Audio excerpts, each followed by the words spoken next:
Now, dua itself, as I said, the very purpose of dua, and actually this brings me to a question that I'm going to come to in terms of obstacles.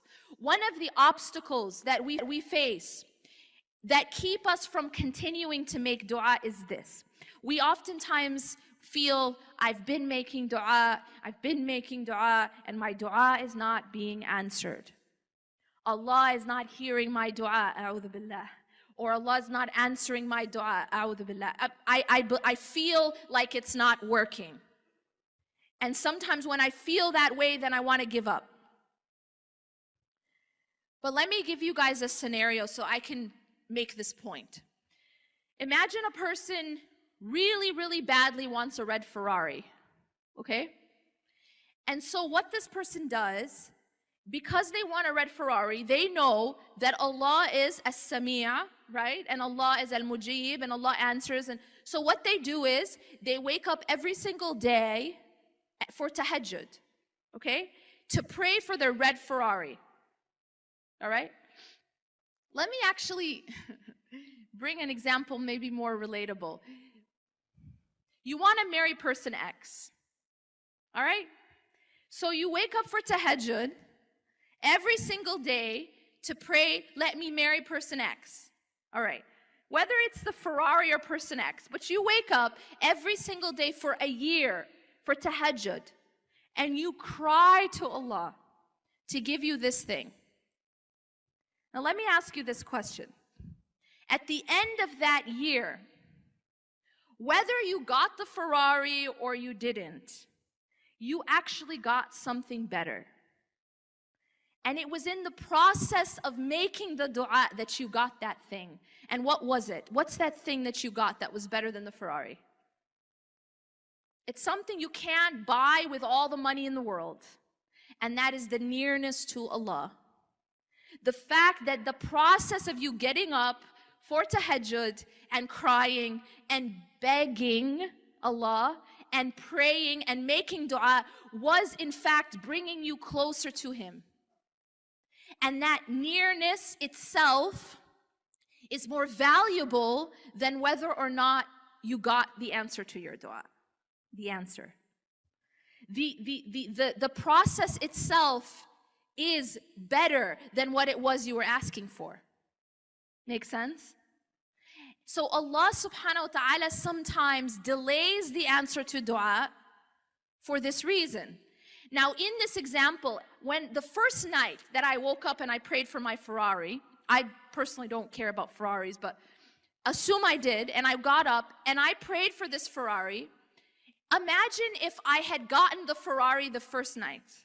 I woke up the next day, and outside of my house, there was a Ferrari, just sitting there. What would I have done? I would have stopped praying. I would have stopped getting up for tahajjud. I would have done it once, and that's it.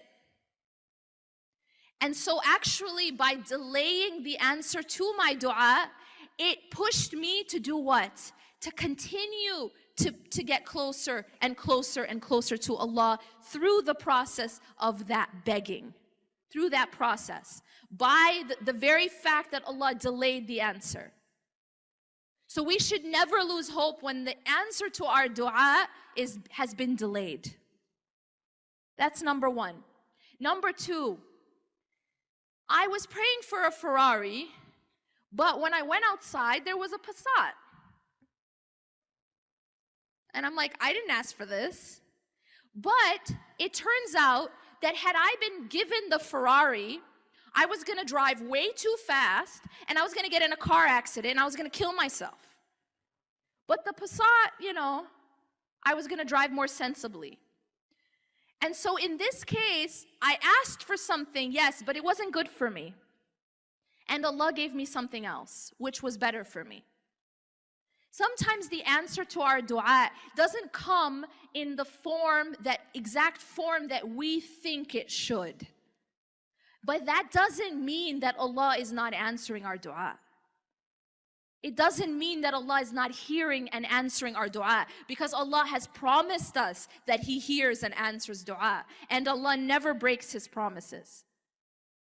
He says he does, which means he does. That means I have to have yaqeen, I have to have full certainty that Allah is hearing my dua and Allah is answering my dua, even if I don't recognize how. Even if I don't recognize how. One of the other benefits of dua is it teaches me, it trains me to put my dependence on Allah subhanahu wa ta'ala. Because what it does is it focuses my heart on the source. I am asking from the source. I am asking from the source. I'm not asking from the shadow. I'm not asking from the reflection. I'm asking from the source. And in terms of these barriers, one of those barriers, as I said, is the fact that I think that my dua is not being answered. This, as I told you, is untrue. It's always being answered. But sometimes it is delayed, and sometimes it is answered in a way that I don't understand, or not in exactly the way that I think it should be. However, Allah says, عَسَى أَن تَكْرَهُ شَيْئًا وَهُوَ خَيْرٌ لَكُمْ. It may be that you hate something, and it is good for you. وَعَسَى أَن تُحِبُّ شَيْئًا وَهُوَ شَرٌ لَكُمْ. And it may be that you love something, you want it so badly, but it is not good for you. If your child so badly wants to hold a knife because your child has seen you hold a knife cutting vegetables, the child sincerely wants that knife. You know what I'm saying? Have you ever seen a child really want something? You know? They really want it. Because they've seen, they've seen mama or baba cutting, tomatoes with a knife. They want to do it too. So they beg you for the knife. Please let me hold the knife. Let me do what you're doing. This is something that they want so badly. If you gave them what they asked for, what would happen to them? They would cut themselves, right? Hurt themselves, possibly kill themselves. And so it is actually out of your mercy for them and your love for the child that you don't give them what they asked for, right? In the form that they asked for, because it's a knife and it's going to hurt them and it may kill them. We ask Allah for a lot of knives sometimes. Yeah, we do. We do. And then when we don't get it, we throw a temper tantrum, the adult version. Ya Allah, why aren't you giving me what just like the little kid. Just like the little kid. Why aren't you giving me the knife? Ya Allah, why aren't you giving me this job? Ya Allah, why aren't you letting me marry this person? Ya Allah, why aren't you letting me have this promotion? Why didn't I get into this program or get this mark on my exam? We do the same thing. But we don't realize عَسَى أَن تَكْرَهُ شَيْئًا وَهُوَ خَيْرٌ لَكُمْ. It may be you hate something and it's bad for you. And like the child, وَعَسَى أَن تُحِبُّ شَيْئًا وَهُوَ شَرٌ لَكُمْ. The child loved to hold that knife, but it wasn't good for him. And Allah knew that, and that's why Allah says, وَاللَّهُ يَعْلَمُ وَأَنْتُمْ لَا تَعْلَمُونَ. Allah knows and you do not know. Allah knows what we don't know. That's why when we pray istikhara, and this brings me to my final point about different examples of this gift that Allah has given us, different examples of dua. One of them is the dua of istikhara. What do we do in the dua of istikhara? Istikhara, as you know, is a dua that you make, or it's a sunnah of the Prophet ﷺ for making decisions. It's not only for marriage, folks. And it's not just a ritual you do before the wedding. Istikhara is basically asking Allah, do what is best. Take the steering wheel. But before you say, about your specific issue, your specific matter, you acknowledge a few things. إِنَّكَ تَعْلَمُ وَلَا أَعْلَمُ. Because you know and I don't know. This is part of our acknowledgement. You know and I don't know. Just like that parent knew what knives can do to the child, and the child didn't know. This was a knowledge that the child didn't have. If a child If a child doesn't have knowledge in comparison to an adult, what about our lack of knowledge compared to Allah? Al-Alim, who owns all knowledge. I mean, He's Allah. He is the one who knows everything. So how can we compare our knowledge with His knowledge? So we acknowledge this. We acknowledge this at the beginning. We say, you know and I don't know. And you are able and I am not able. He is able and I'm not able. Because Allah has all the power, and you know how much power I have? I have this much. Literally, there's not even like a 0.0001. No, I have no power. La hawla wa la quwwata illa billah. There is no change in state, no power or strength except by Allah. It's only Allah who owns the power. Only Allah owns the power. By the way, that means that no other human being has power either to harm you or to help you. And it also means no jinn. Yikes. No jinn has power to harm you or to help you except by the permission of Allah. That means shaitan and his army, they're powerless except by the permission of Allah. And any harm that comes to us is by the permission of Allah. Allah is in control of everything. Knowing this is very, very powerful. This is part of Tawheed, realizing who actually is in control. La hawla wa la quwwata illa billah. There's nothing else that has that power. So when we realize this and we acknowledge this at the beginning of istikhara, before we ask Allah about our specific issue, we realize He is the one who has the power, I have none, and He is the one who has the knowledge, and I have none except what He has given me. And then I ask, Allahumma in kunta ta'lam. If in your knowledge you know that this thing, that this matter, هذا الأمر خير لي في ديني ومعاشي وعاقبة أمري.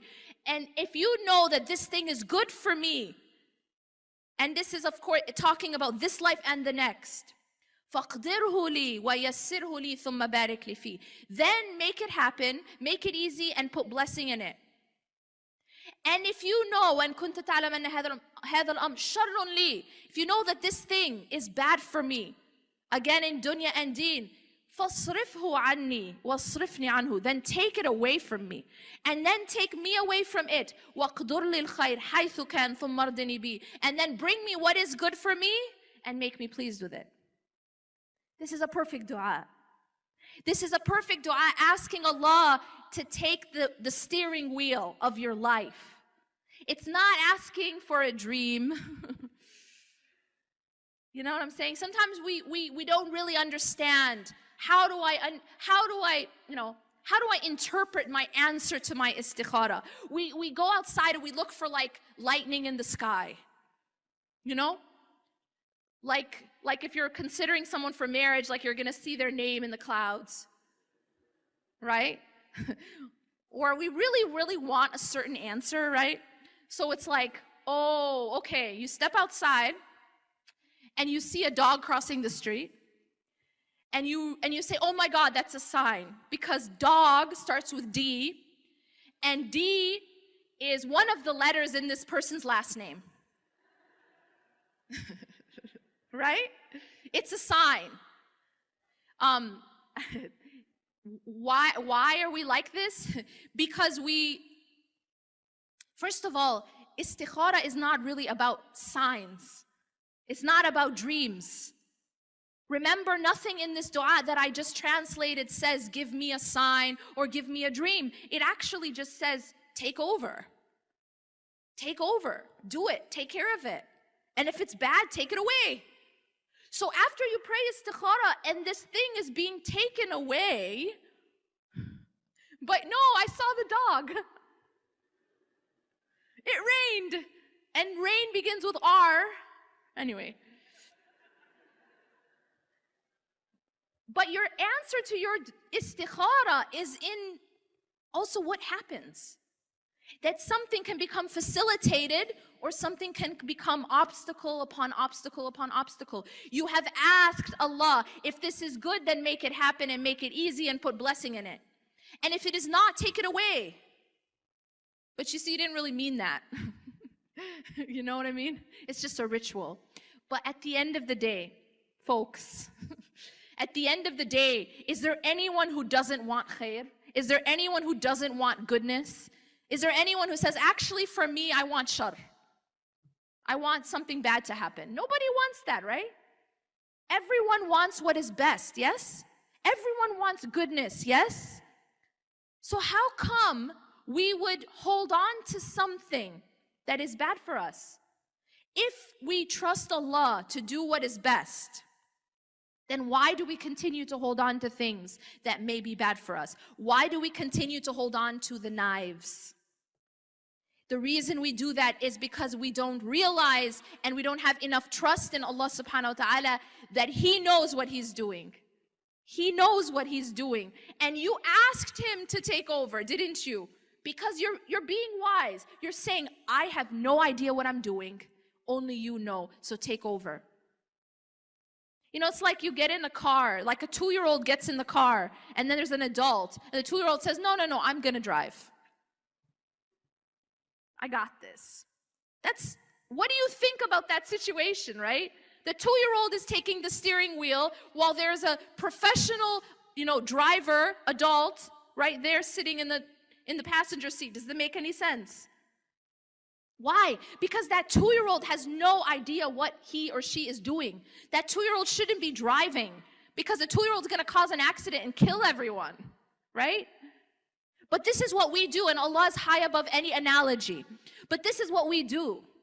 We want to take the steering wheel. Let me decide, ya Allah, Let me decide. I know something.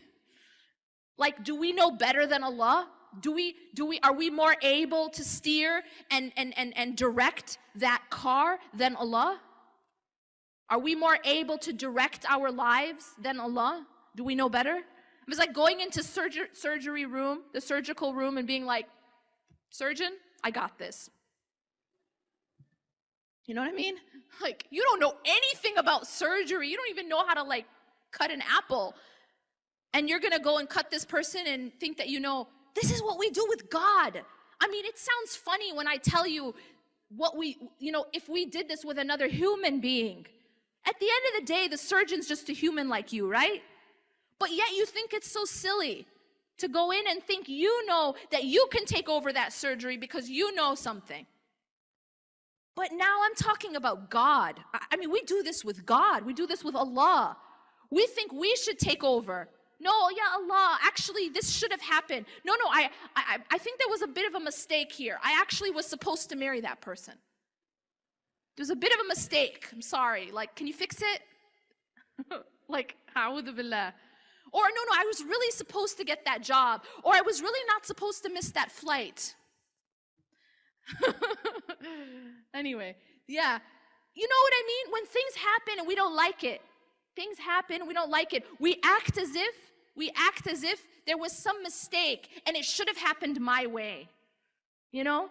Allah doesn't make mistakes, and Allah knows what He's doing.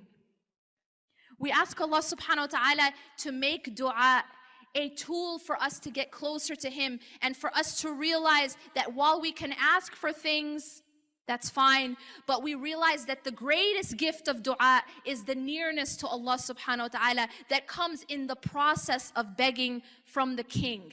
أقول قولي هذا واستغفر الله لي ولكم إنه غفور رحيم سبحانك الله